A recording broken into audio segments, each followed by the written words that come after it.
বিশ্বকাপে ব্রাজিলকে ঘিরে প্রত্যাশা সবসময়ই একটু ভিন্ন।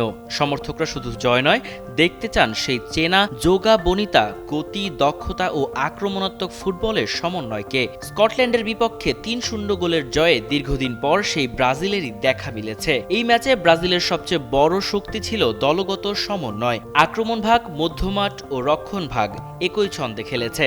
ভিনিসিউস, কুনহা ও রায়ান সামনে যেমন ধারাবাহিক চাপ তৈরি করে গেছেন, তেমনি পাকুয়েতা ও ব্রুনো গুইমারেসের পাসিং স্কটল্যান্ডের রক্ষণকে বারবার বিপদে ফেলেছে। কার্লো আনচেলত্তির ডায়মন্ড ফরমেশনও এখানে গুরুত্বপূর্ণ ভূমিকা রেখেছে, যা দলকে আক্রমণে যেমন স্বাধীনতা দিয়েছে, তেমনি মাঝমাঠে নিয়ন্ত্রণও এনে দিয়েছে।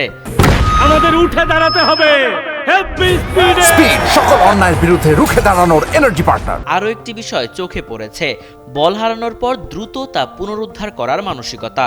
পুরো ম্যাচে স্কটল্যান্ডকে খুব কম সময়ই নিজেদের ছন্দে খেলতে দিয়েছে ব্রাজিল। অন্যদিকে ব্রাজিল একের পর এক সুযোগ তৈরি করেছে, যদিও ফিনিশিং আরও ভালো হলে গোল সংখ্যা আরও বাড়তে পারত।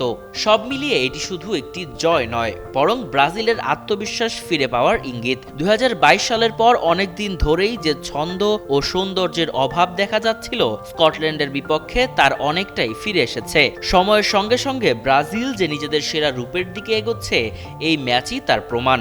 আর সত্যি বলতে বিশ্বকাপও এমন ব্রাজিলকেই দেখতে চায়।